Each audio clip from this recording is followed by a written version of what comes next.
Tired of your patchy lawn? Let's start by evaluating the current state of your lawn. You see, before we embark on this journey to regrow and revive your lawn, understanding the condition of your existing lawn is paramount. It's like playing detective, looking for clues that reveal the underlying issues. Are there bald patches where the grass simply refuses to grow? Or perhaps areas where the grass is thinning out? These problem spots are usually the first signs that something isn't quite right. Don't worry though. These issues are common and entirely fixable. Bald patches can occur for a variety of reasons.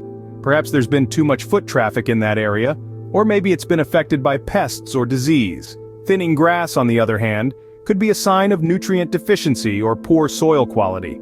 Compacted soil is another issue you might come across.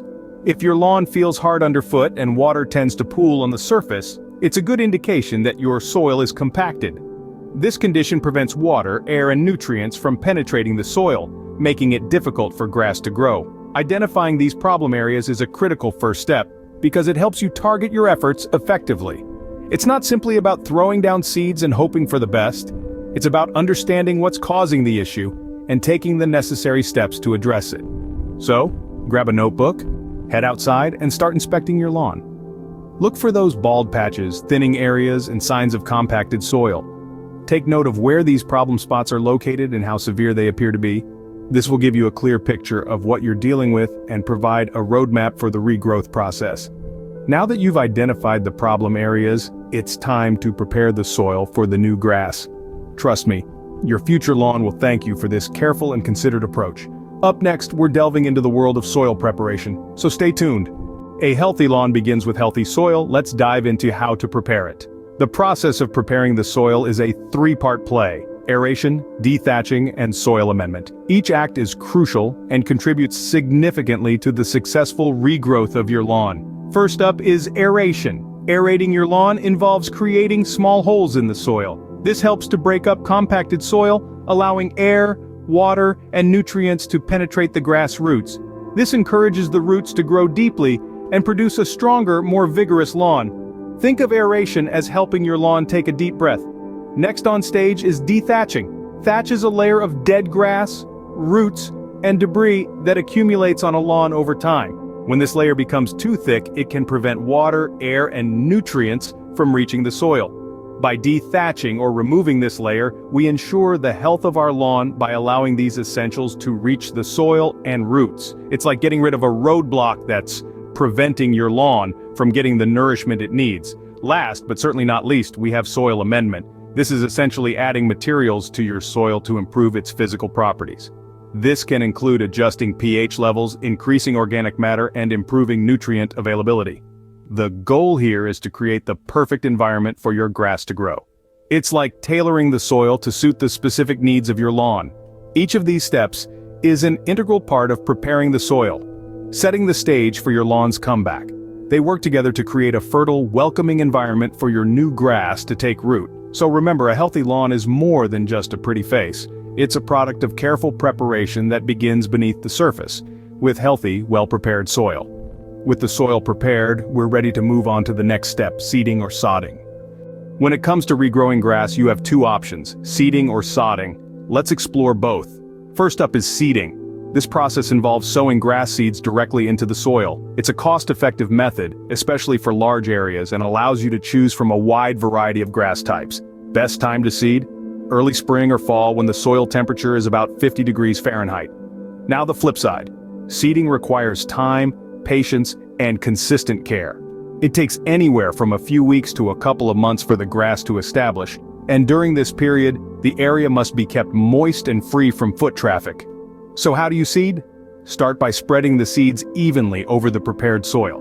You can use a broadcast spreader for large areas or hand sow for smaller ones. Once the seeds are down, rake lightly to ensure they make contact with the soil. Then, apply a thin layer of straw mulch to retain moisture and protect the seeds from birds. And voila, you've seeded your lawn. Next, let's talk about sodding. Sodding is essentially applying a ready-made lawn. It's more expensive than seeding, but gives you an instant lawn that's less prone to erosion and weed invasion. The best time to lay sod? Anytime during the growing season, as long as the soil isn't too wet or frozen. Here's what you need to know about the sodding process. First, Roll out the sod over the prepared soil, starting at a straight edge like a driveway or sidewalk. Lay the pieces end to end, staggering the seams like bricks in a wall. Tightly butt the edges together without overlapping. Once all the sod is down, roll the entire area to ensure good contact between the sod and soil. Then, water thoroughly, and there you have it, a new lawn in a day. However, remember, sod requires a significant amount of water in the first few weeks after installation. Also, it limits your choice of grass types to those that are locally available as sod. Regardless of the method you choose, remember that the key to successful lawn regrowth lies in thorough soil preparation and aftercare. Both seeding and sodding have their own sets of pros and cons, and the choice between the two often boils down to factors such as your budget, time frame, and personal preference. Now that you've seeded or sodded your lawn, it's time to nurture it with proper watering and maintenance. The work isn't over after seeding or sodding. Let's talk about watering and maintenance. Watering is a crucial part of the grass regrowth process. Without adequate hydration, your newly planted grass seeds or sod won't have the moisture they need to germinate and grow. The aim is to keep the top inch of soil consistently moist, but not waterlogged. This usually means watering once or twice a day, depending on your local weather conditions.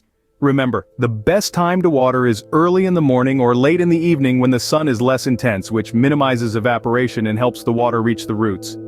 Also, using a sprinkler or a hose with a spray attachment can ensure even water distribution. Now let's move on to maintenance. Once your new grass is established and growing vigorously, it's time to introduce mowing. Wait until your grass reaches 3 to 4 inches in height before you give it the first trim. Be gentle though. Only cut about a third of the grass blade at a time to avoid stressing the grass. Fertilizing is another essential part of lawn care. Use a slow-release granular fertilizer around 4 to 6 weeks after the grass starts to grow. This will provide the nutrients your lawn needs to stay lush and healthy. However, even the healthiest lawns can have problems with pests or diseases. If you notice brown patches, bare spots, or insects, don't panic. There are plenty of organic and chemical treatments available that can help you manage these issues. Lastly, remember that every lawn is unique. What works for your neighbor might not work for you. The key is to observe your lawn closely and adjust your watering and maintenance routine as needed. With these watering and maintenance tips, you're well on your way to a lush green lawn. Happy growing!